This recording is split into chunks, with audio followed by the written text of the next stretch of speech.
I'm Kirk Vaisola. This is my podcast. Today, I'm having my good friend Jowull Herrera talk about his artwork, his process, his love, and how he got into art. And he's one of the best artists I've ever met. So, without further ado, let's bring in Jowull. Jowull, what's up, man? Hey, how you doing? How you doing? Good. How are you, brother? I'm good, man. Good. I'm good. Yeah, Good. I'm excited to be on the podcast. I know It's weird, man. I don't know what's gonna come out, so we'll just see what happens. I don't know. I don't know what's gonna come out either. But it's a friendly and safe environment until you fuck up, and then I'll call you on it. I'm sure you'll do the same to me. So, yeah. Jowull and I met through a website called Dribble, Dribble, and I followed his work, and I saw how great his work was. He's an incredible illustrator, and you could tell he's classically trained, but he also has a lot of love and feel into his work in such a wide variety and range and styles of skills. And I was like, oh man, I gotta follow this dude. So I low-key stalked him and like hunted him down. And I was like, hey Jowull, what's up? My name's Kirk, and introduced myself. And he actually happened to be a nice guy. Because sometimes you get artists and they're kind of dicks, but Jowull's a dick in a good way. Like In a good way. Thank you. I appreciate that. No, I've heard man, it before, so it's okay. like no nonsense, good dude, but he's not gonna take any shit off anybody. So thank you so much, Jowull, for being here.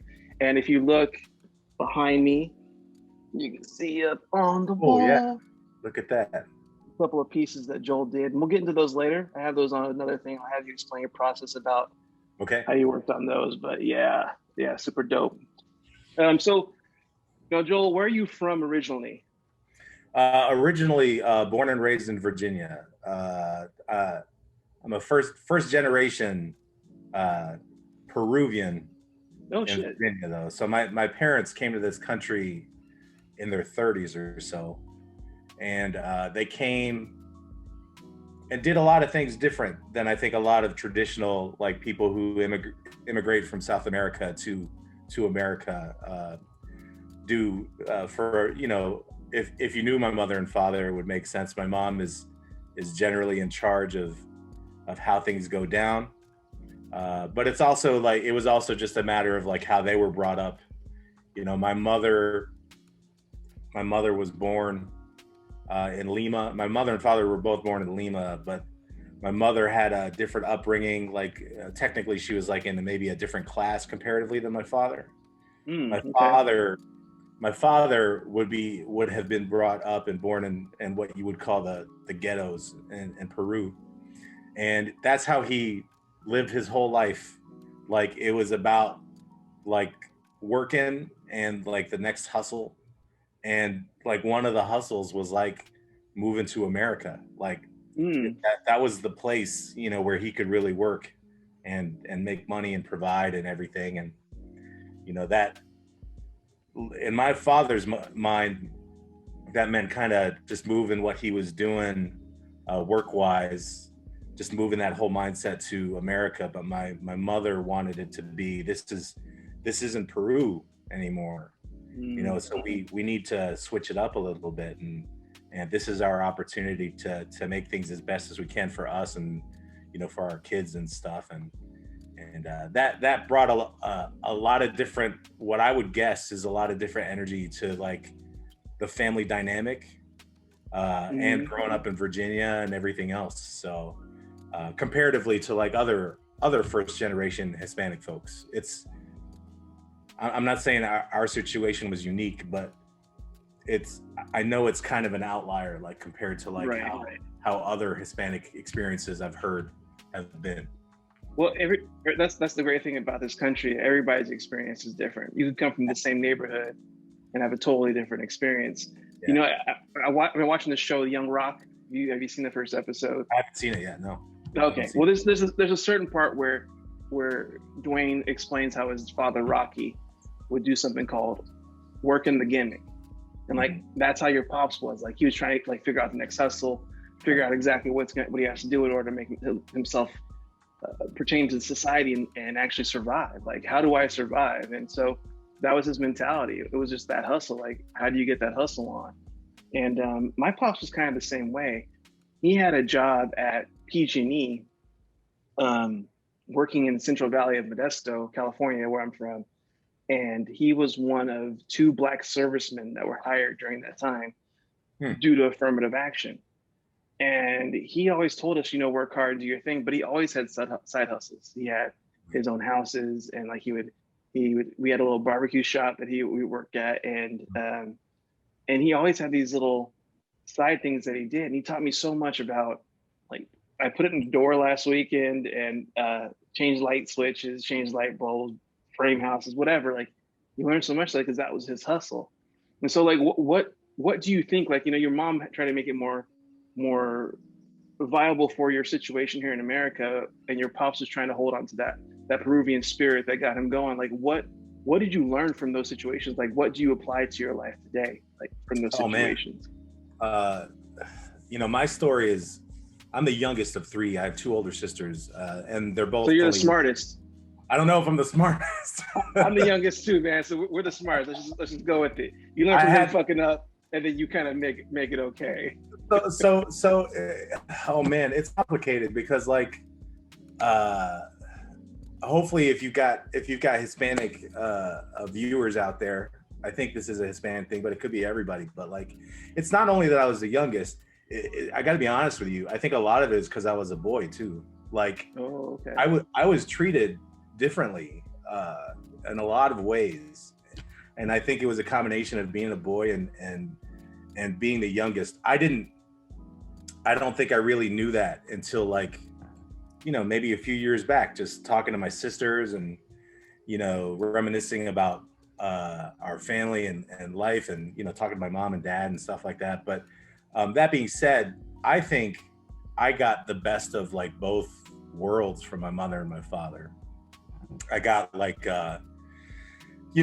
work ethic from my father, being strong from my mother, but also like, just being, like, a little street smart.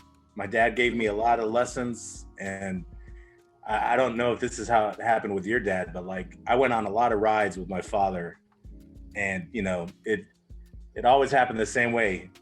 He'd ask me how things are going. He'd turn down the music, and I knew I was in for a story of some sort, and he'd tell me something about his youth, and we'd end up someplace that reminded him of that, and he'd tell me about those experiences and different kinds of people and places and situations, and I took all that in, and then I'd come home, and my mother would be like, don't listen to all your dad's nonsense. And it created an interesting balance for me, which I really appreciate to this day. It's almost like this mythos, like this mythological character that's in your life, like your pops. Like, that's how I viewed my dad too. And having three older brothers, it was very interesting for me to see how the dichotomy changed with me. Like, you said you were treated differently.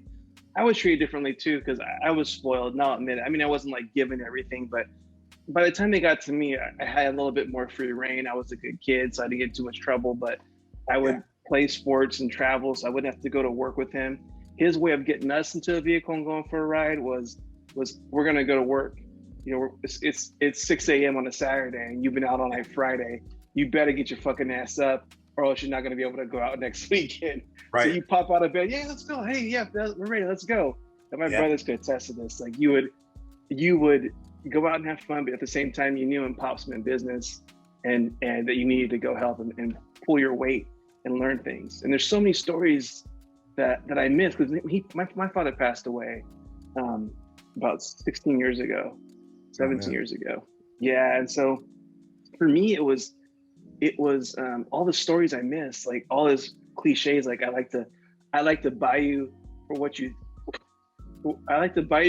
worth, and sell you for what you think you're worth.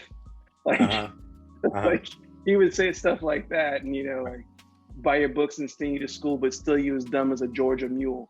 Like, just stupid sayings and cliches and shit like that. And I miss that, But those are the experiences that really help ground your foundation for your life and for how you conduct yourself around others. Now, the reason I know you is because of your art. Now, how initially did you get into art?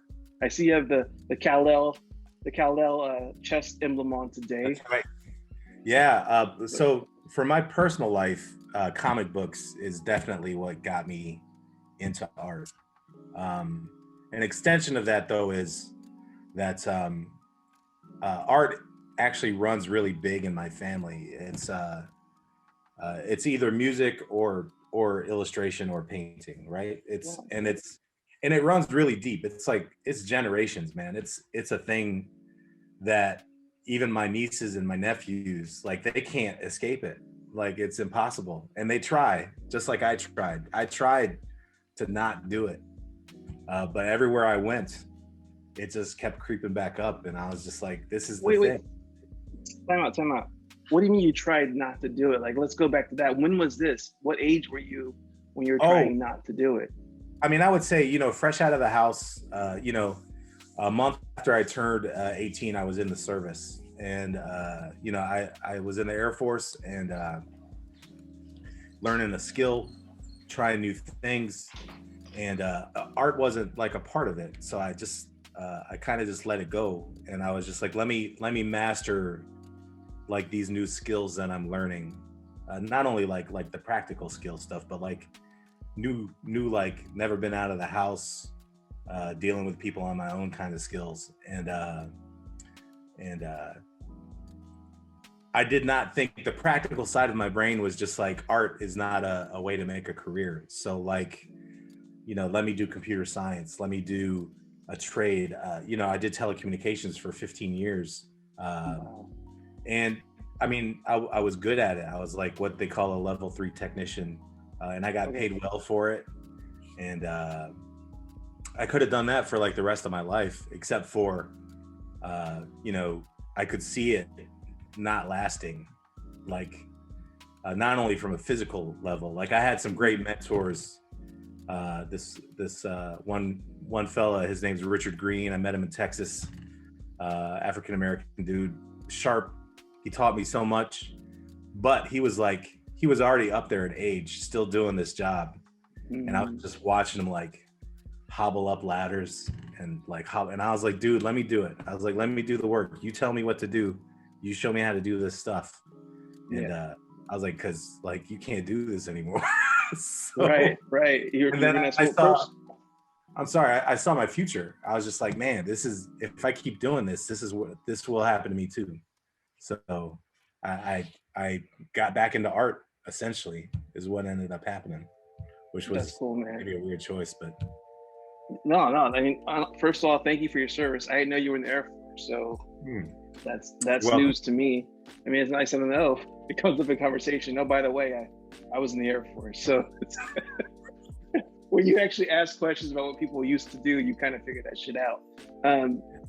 I always saw my dad go to work and do the hustle and side hustle, and I realized from that standpoint, I didn't want to do that. I didn't want to be out there breaking my back and doing all that stuff. And it's so nice to have that skill set, but at the same time, I don't want that to have to be reliant upon. So I learned to use my brain a little bit more.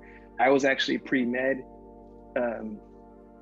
drew a lot, but I was pre-med and I was taking some art classes, but didn't really think about anything as graphic design until my ex introduced me to it, and I took to it like a duck to water. right. But I just fell in love with it. And so for you, when you got back into art, what got you installed? Because I know like right now you're a UI UX designer by day, and you're like the superhero artist whenever you have free time. Right. So I think your brain kind of works like mine, where you're problem solving. Like, yes. You're figuring out how things work, what needs to happen next. So when you say UI UX, it's like, well, isn't that obvious? But for a lot of people, it isn't. It's like, I'm always thinking about what's the next step, and how does something get from point A to point B, and how easy is it for someone to actually navigate through that stuff. So for you, we'll get to that in a little bit, but I want to know what started you like back into art? Like, what classes were you taking and things of that nature were you taking to get back into it? So the thing that got me back into art is in undergrad, I was taking comm arts. I started with computer science, started doing comm arts, and I started getting into web design, not graphic design, just strictly web design. But a lot of the projects that we were doing had a narrative like angle on all of the projects for, like, it was Flash, like the height of Flash, right? And Flash, you know, and animation were just like things that seemed obvious at the time, right? And I was like, oh, okay, well, like, let me start doing some drawing again and work this into these visuals. And you know, the combination of the animation process in Flash and figure out how to like animate my drawings, or at least, you know, create a story, a visual story with some movement in it, was just, it was hard to resist. And that's ultimately what brought like all the art skills just back, I suppose. Yeah. Yep. I think that's how it went. Well, you know, you're a draftsman. Like when I see your work, you can draw. Like you can draw just quick sketches. You can draw fine-tuned digital paintings. You can probably break out some oils and acrylics and actually do it that way. So I can tell you were trained and you were like, you know about figures and you know about anatomy and stuff like that. So how do you get from working in comm arts doing web design to where you are now? Like what steps were taken after that? Like it's like, first of all, I did comm arts. Now look at me. Yeah, it's you know, after the undergrad comm arts, I dove into web design like as soon as I graduated from undergrad, which is funny just because it's similar to my father's story. It was the side hustle. Like I was telecommunications dude by day, web dude by night. And that was, my life has always been about like work during the day, work during the night. And that's a lot because of my father. Yep. You know, just to bring it back a little bit, he did feel like guilty not working. What? Yeah. You feel guilty not working. Yeah, man. And you know, my father worked like 90 hours a week. It wasn't 40 hours a week. He was never home. He woke up at 4 o'clock in the morning. He came home at like 9 o'clock at night. I saw him for like maybe an hour and then he went back to sleep because he had to go back to work in the morning. And I respected that. Like he's like a machine. I was like, I don't even know how you do this. And when I was old enough, just like you know, open my door. Oh, what's going on? Hey, we got to go to work. He'd take me to work. He worked at the airport at Reagan National Airport in Okay. DC. He worked there for 30 years. And I'd go toss mail with him all day, load up the airplanes and stuff. And I thought it was a blast. I loved it. But it was also just because I was with my dad, you know? Mm-hmm. So like, but throughout all that stuff, it's interesting because my father feels guilty for how much he was not home. And I'm lucky enough to still have my father. But even when I was a kid, he was like, don't work like I work. He said, it's going to make family life really hard for you. And he's like, you need to, you know, he said, use your brain and find something that pays like what I get at work, but you don't have to work as hard, you know? Mm-hmm. And I mean, I kind of forgot that for a while. I remember to this day, the day my father told me that, I said, listen, I cannot think of a better like example of how to live life than like how you do. I said, so I'm okay with working. If this is what I got to do to provide for a family, you know, I'll do it, you know? Right. And he's like, cool, but like, no, there's like another way to do it. And I get it, you know, because I got 3 kids now, and you know, I get it. I get what he's saying, and I'm fortunate to be able to be home like most of the time. So yeah. But anyhow, no, he took you to work because he wanted to spend time with you. Mm-hmm. And I'm realizing that now. Like my dad would have us work with him because he wanted to teach us work ethic, but also he wanted to spend time with us. It was his way of bonding, you know. It was a little labor. And I think that those lessons stick with you so much because you get a work ethic and you understand what it means to take care of your family and the sacrifices you have to make sometimes in order to do it. Right. And now he says he regretted he was gone so much, but he taught you such a lesson in work ethic, but then you know how to balance it more so than he did. And I think that's the cool thing that's taken out. Let's see here. Now, who were some of your art influences? You mentioned comic books, but who were some of your art influences growing up, or for any type of medium?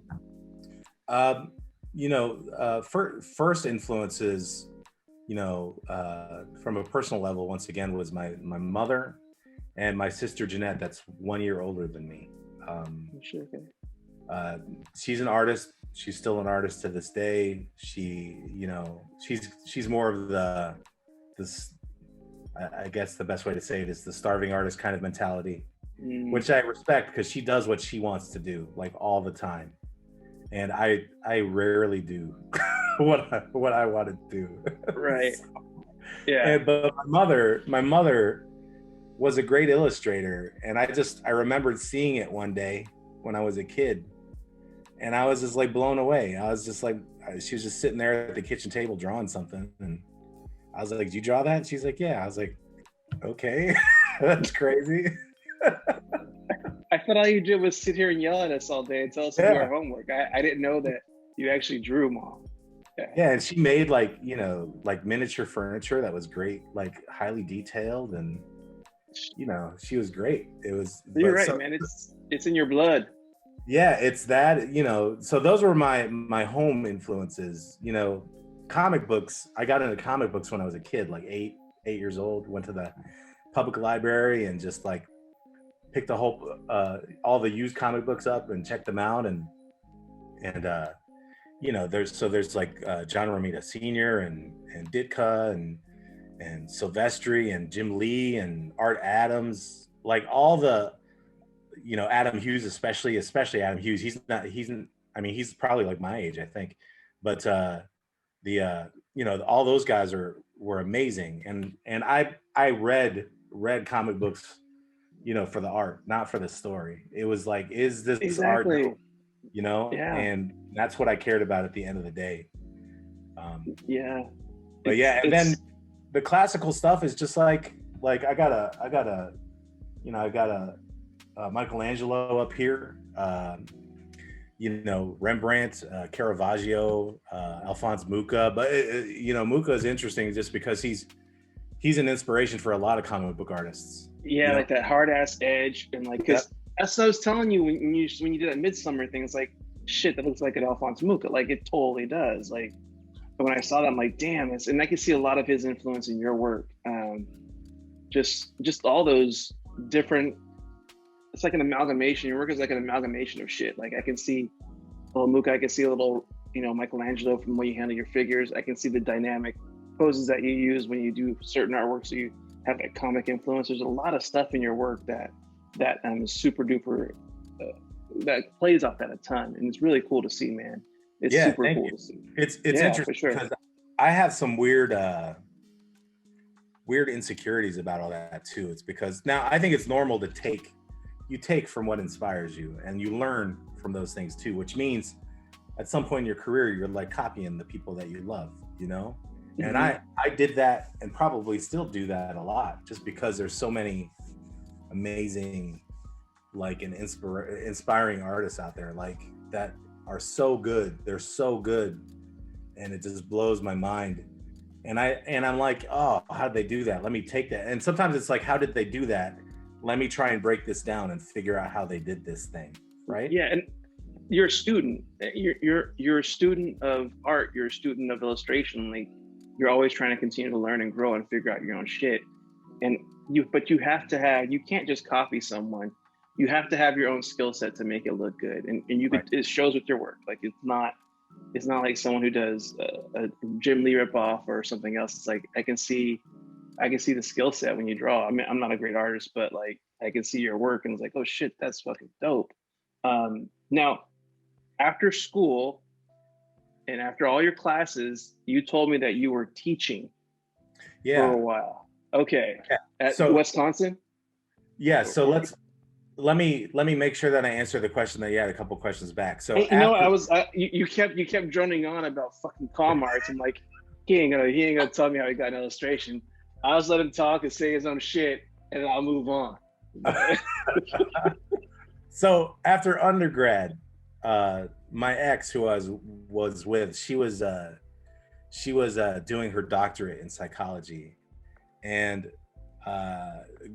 I owe her for actually convincing me to go to college. I would not have gone to college. I would have done the trades forever if she hadn't pushed me a bit. But she also pushed me to do grad school. And I was like, what am I going to do in grad school? So, and she was just like, oh, you should do art. And I was like, how am I going to get into a fine arts school with no like traditional training from undergrad school? So you didn't even wait. So you didn't even do any art classes per se in undergrad? Zero. I did zero. Fuck you, man. Like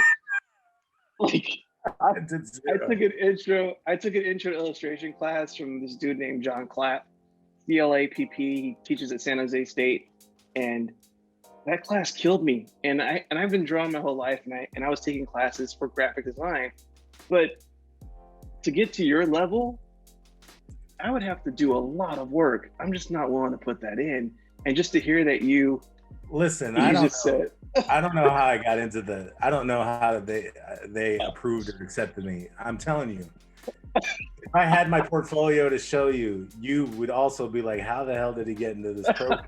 So like, and not only that, but like even after I got into the program, I felt that stress, that pressure. Like everyone is just like, what do you do? And I was like, fuck, I draw comic books, man. That's what I do. That's hella funny. But like I got out of, now I did some of the political stuff that you do for grad school, like that some people do. I visited, I talked to the professors that I thought aligned with what I did so they wouldn't forget my face and forget who I was, right? So when my application came through, they'd be like, oh, this was the dude that was like awesome enough to come over and check us out. That's networking, yeah.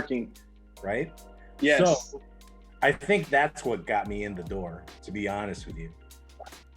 But then after that, University of Wisconsin-Madison is very much a not classical art school. It's a modern art kind of school. So I had a really interesting and positive experience going to the school, being like what was considered like a traditional illustrator, and working with like purely experimental, abstract, conceptual people. And I was like, I don't get what you're making. It doesn't make any sense to me from like a narrative. And that was the thing. I was like, from a narrative standpoint, this doesn't hold together for me, what you guys are doing. Right. I was like, you're not telling stories. I was like, you're telling me something about, this is open to interpretation. I was like, bullshit. I was like, no art is open to interpretation. I was just like, I said, if you want to be an artist, you have to be so good that people understand it exactly how you meant for it to be understood. And if they don't, then you failed and you're no good as an artist. And that's where my head was at when I first started. Right. So, dude, okay. Let's go back real quick and talk about me, since this is my podcast. Please do. So that class I took from John, I told him that I sat in on his class once when my ex-wife was going there, and I didn't understand. She was into graphic design, and I didn't understand graphic design. I thought it was all subjective bullshit. Like, I know 2 + 2 is 4, and I know there's some concrete placement, just like you were saying, you have to be this way in order for people to understand you. I thought the exact same thing, like, this doesn't make any sense. And I sat in on his class, and I went back and talked to him, networked, and I said, hey, I'm not qualified to take your class, but I remember I sat in on it, and this is what we worked on, and I really appreciate it. He goes, well, how long ago was that? I said, well, that was about 5 years ago. He goes, you remember a lecture I did 5 years ago? You're definitely in my class. And he let me in, and it was really just the whole idea of drawing from the right side of your brain, drawing what you see, not rather what you think you see, and how shapes and alignments and things of that nature work together. And it taught me so much. It really elevated my illustration game tenfold, just taking one class. Right. And it's nice to have those instructors who see some potential in you and are willing to take a risk because you actually showed some consideration and care for what they do in their class. And so it seems like that's what happened to you. All Yeah. right, so now you're in. All right, you're you're in graduate school or post grad, Yeah. starting to do your actual fine Yeah. arts stuff. So Yep. walk me through that a little bit. Well, the nice thing about grad school is, that afforded me the time to do the things the two things that I really wanted to do, which was draw all the time and paint like all the time. So, I had a studio. They gave me a studio. They gave me space. I worked with a wide variety of people, and all of my classes for every semester, 13 credits, whatever I was doing, nothing but drawing or painting, like nonstop. And I loved it. It was like, put me, and it wasn't, I didn't do the observational drawing classes like the 2D or the still life or anything like that. It was all figure drawing, like all day, every day. And if it wasn't figure drawing in the drawing class, it was figure drawing in the painting class. So like that was it. That was my life. And that was all I really cared about. I was just like, get me in front of a nude figure and let me figure this out. And I mean, that's what I got like the whole entire time that I was there. And I think it was interesting to the professors because I definitely came at it from a comic book place. So like on one hand, I was learning anatomy, and I took what I had already kind of guessed from comic book stuff, and then I just tried to and I improved or tried to improve or enhance it in my classes. But then I also just threw in like weird comic book thematic stuff, like if there was like a nude figure in like supine position, like I'd make them like floating in space, just doing crazy stuff, Yeah. And my professor was just like, where are you coming up with this stuff? I'm like, oh, like comic books, man. It was just like, this is just obvious. The foundation, so like, and it was weird because they liked it and it was different. Yeah. And in art school, you get that hallway where they put the good people, and I feel like I got lucky just because I was like a little quirky from an art perspective, and they were always throwing my stuff up there, and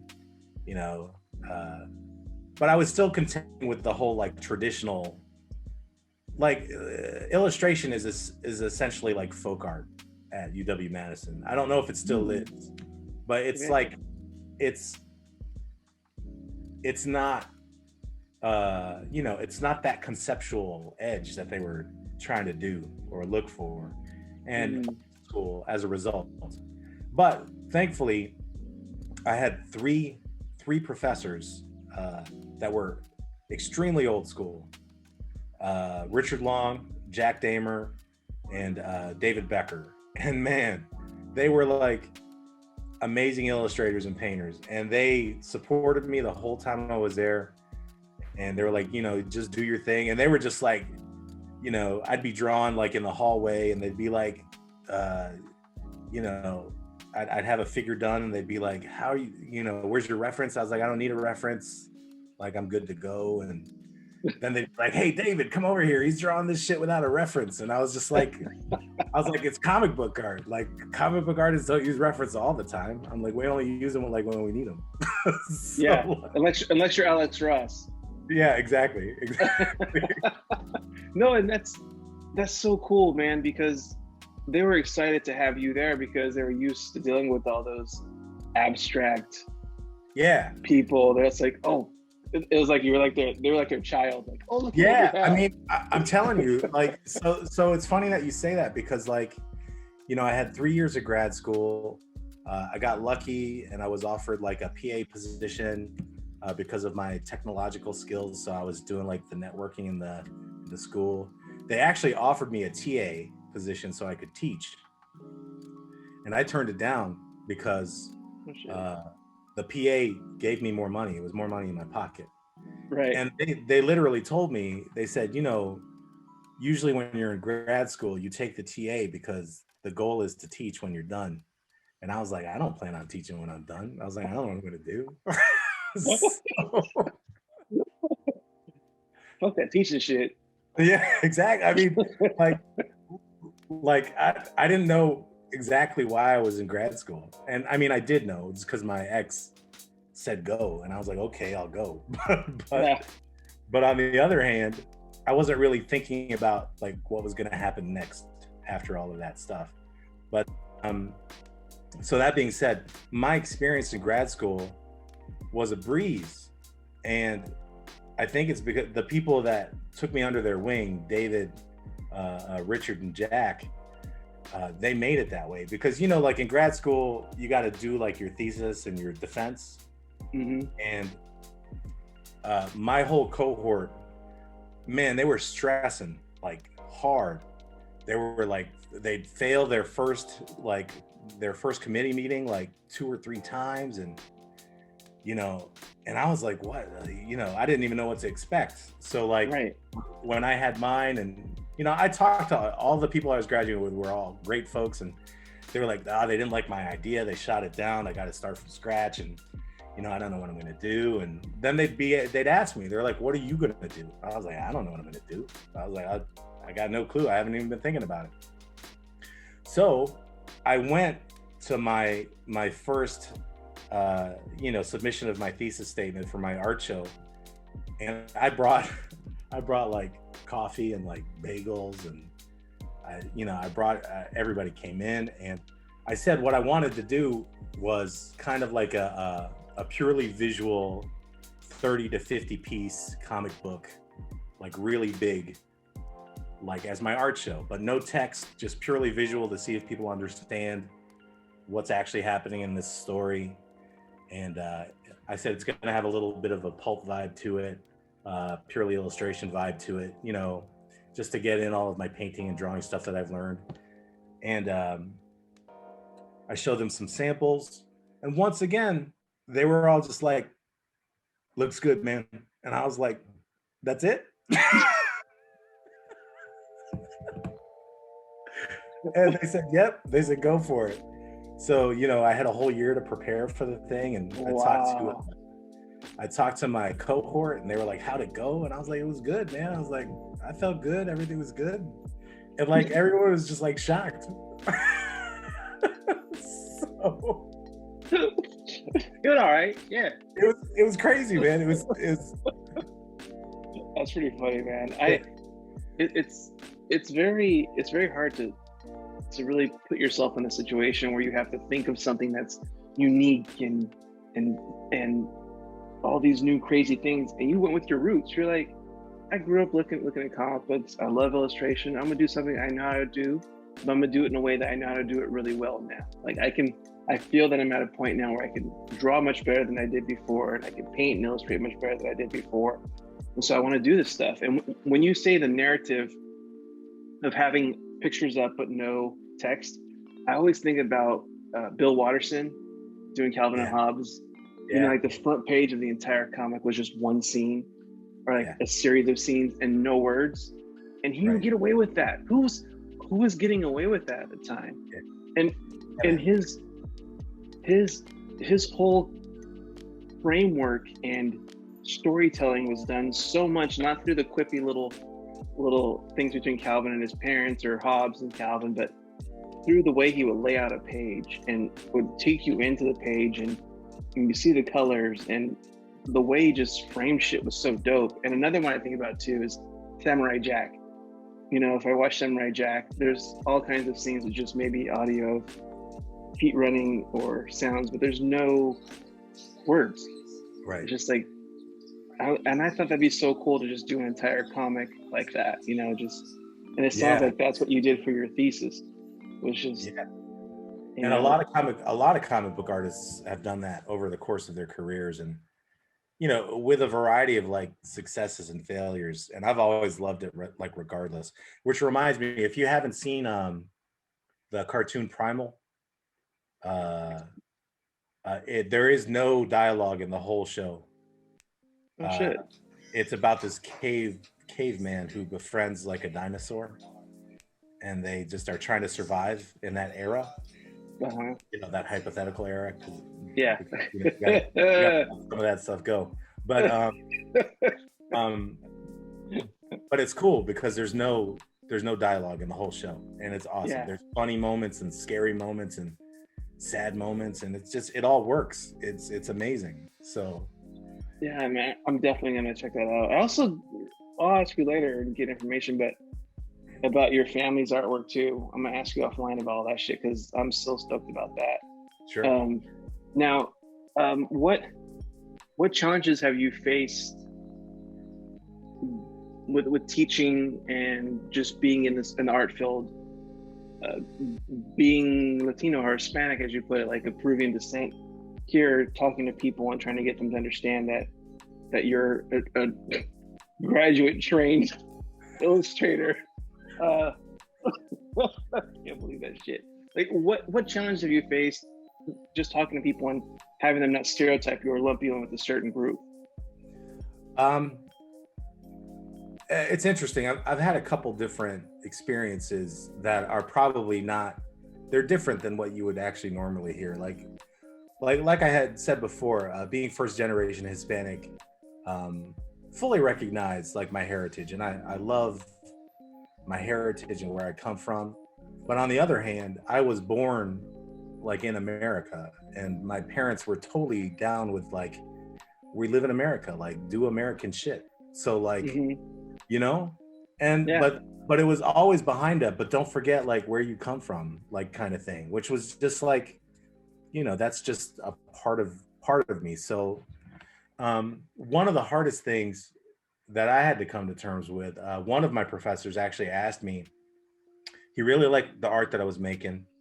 Like I was doing a lot of pulpy and like pinup stuff, and he's like, dude, you could be like the next Vargas, or you could be the next Elfgren or whatever. And he's like, all you got to do is like throw in a little bit more of like your culture and your work. Right. And I was like, cool, but like I'm from Virginia, so like what the fuck do you mean? Like you want me to put like, and I'm not even from Southern Virginia, I'm from Northern Virginia. So like, right. I'm like, that's just like generic East Coast as far as I'm concerned. And I was like, and he told me a great story. He said there was an American dude, a white American dude who was making great cultural work. It was beautiful. I can't remember his name. It wasn't selling, it wasn't doing anything, right? The guy switched his name to a Latino name, and then he started getting like props for like all of his stuff. And Jack was like, do that. And I was like, dude, I feel you, and that sounds cool, except for I would feel personally fraudulent. Like I can't do it. I'm right. Like, I don't share a lot of those experiences, and I can't pretend that I do, which is interesting because my sister that is a year older than me, she does share experiences that a lot of Hispanic people share for a wide variety of reasons. And like she would have been able to do it and she would have been okay. But like, me 1 year, diverged from my sister. I don't have the same set of experiences as her. Mm-hmm. And so I dealt with a lot of that. And the other thing that I actually dealt with a lot was, and I don't know if maybe some of the people that listen to this will get this. I got a lot of pressure from like fellow Hispanic Latino folks it wasn't to represent, it was more like, how the hell did you get to this spot here? Like, right. How did you do this? And I'm like right here. Right. And I was just like, I don't know, man. But like, part of me does know why. No, that's okay. Part of me does know why though. Like, and this is the thing that separates everybody. It's my personality is the thing that separates me from so many other people's experiences. Like, and my mother and father even commented on it when I was a kid, like all the time. They were just like, man, you just like, they're like, you just go. They're like, you're not scared of anything. You don't care if they're strangers. You don't care if you don't know what's going on. You just dive in and you like get adjusted and like you're good to go. And I was like, I don't like, what else am I supposed to do? So Right. like, Right. and that's how I've been like my whole life. So No, man, and that's good. My mom, I talked to her last week and I asked her how would you raise us? Because she raised, 4 Black males in today's society. She said, I wanted you to have a superiority complex, not an inferiority complex. I wanted you to go and be comfortable talking to anybody, talking to other people, and introducing yourself. Just go out and do your thing. And I realized, like, seeing my brothers and how they interacted with other people and how my dad interacted, like they all had this sort of pride, but also just like this way of not being intimidated by things that would normally intimidate people. And I've really taken that to heart in how I live my life. Now I try to approach things. And if I'm gonna be, there's 2 things: either someone will like me or they won't get my sense of humor, and then they'll like me. Like that's how it works. But hey, real quick, we're gonna wrap up soon. But I wanted to share something, and these are your pieces that I have hanging on my wall. Like I just seriously don't know how you get this stuff in here, because if you look, like that's branded, but super close in, you can see like how, I mean, it's pixelated, but you can see like all the little strokes and stuff. Like what do you do like when you start digitally, like to do this stuff? What's your process when you start in on this digitally, like just to get going? So first step is research, and some things are more straightforward than others. Like, the crow one, that's pulled from a small reference from the movie, but I had to enhance it like visually just because it was missing some details. So finding the reference that I like and that makes sense for me, and then like a general rule for me is if I can't sketch it like in 20 minutes or less, like anything that happens after that is gonna be forced. So I gotta be able to just get it down. And like the way I'm doing my hand now, like even my pen, because I draw digitally, I either draw like this, and it's kind of just from grad school, like drawing it on my easel, right? So it's either doing that or I hold it like this, right? And I keep my tablet straight up like a monitor now too. So like, oh shit, that's crazy. But I just get it down, like, and then if I see it in that 20 minutes, then I'm like, okay, I can dig in, and that's what I do. But then I always finish the drawing. I finish it like it's on paper, which means I do a lot of I'll call it Jowull style cross hatching. I do a lot of striated lines. I do a lot of just like choppy movements, and then I always grayscale it, like it's called grisaille, like a traditional like painting. I'll do a grisaille to make sure that my values are like all good all across the board.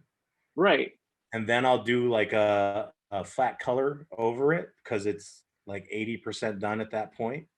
But then I gotta even out the values with the color on there.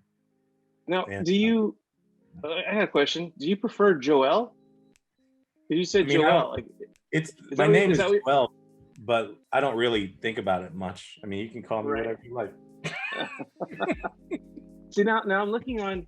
That makes so much sense. Like I'm looking on your Dribble page, and I'm looking like at the witch cover.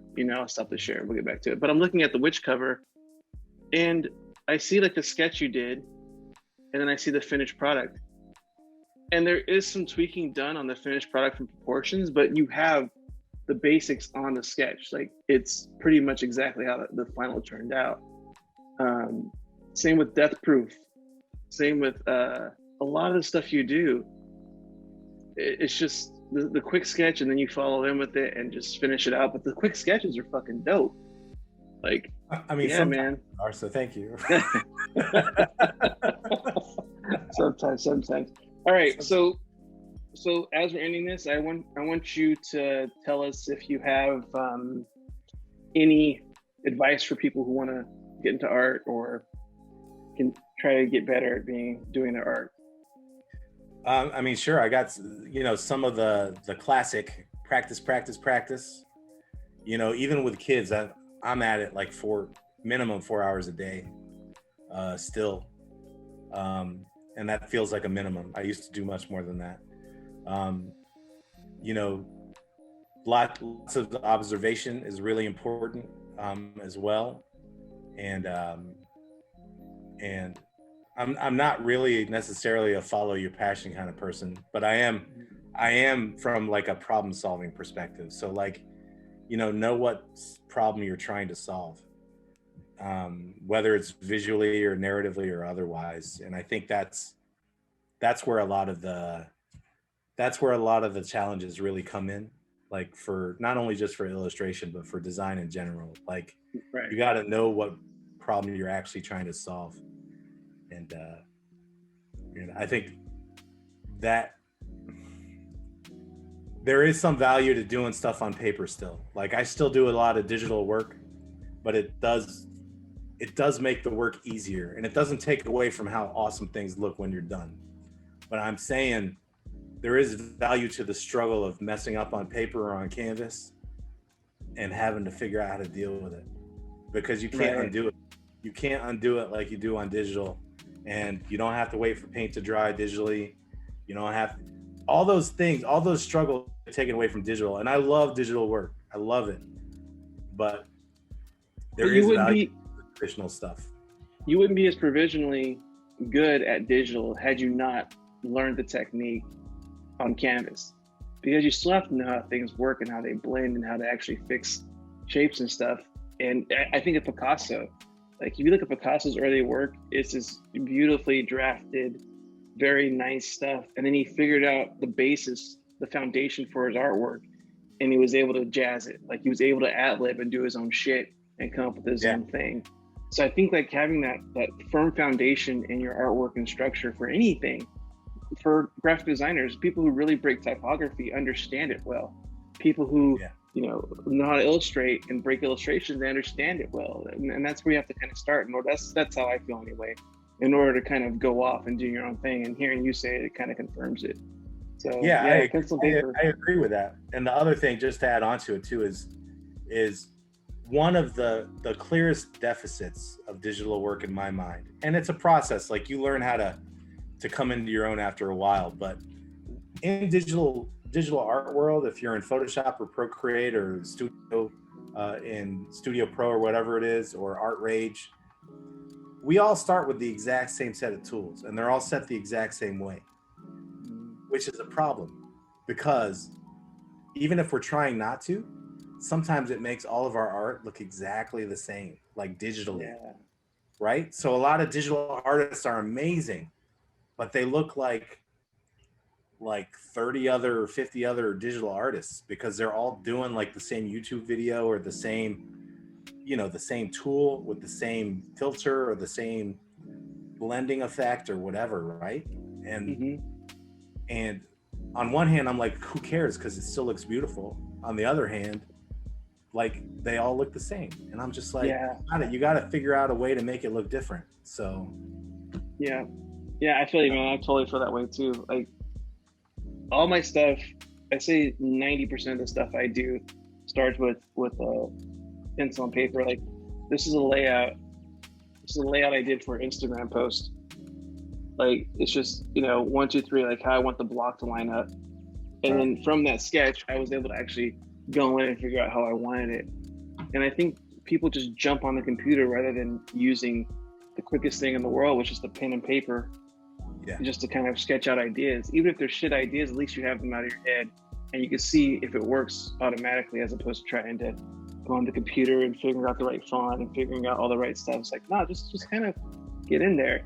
That goes back to like your 20-minute rule. Like, if I can't get this in 20 minutes, then it's not going to work. I'm forcing it. So it's kind of the same thing. Like that's the sketching process. But anyway, hey, Jowull, thank you so much. I'm gonna call you Jowull from now on, man. Like I feel bad calling you Joel. What were you calling me? Were you calling me Joel? I didn't even hear it. Yeah. So See, that's good. All right. Hey, Joel, thank you so much. I'm Kirk Mysola. This is my podcast. Don't be afraid to try success. Don't be afraid to fail. Don't be afraid to try. I'm trying to think of the best way my pops used to say it. I'm fucking it up now. Don't be afraid to try. Failures only make you better. All right, thanks. Okay, that's it. Then I'll do all the fancy schmancy editing and all that shit. But am I blurry? Have I been blurry the whole time?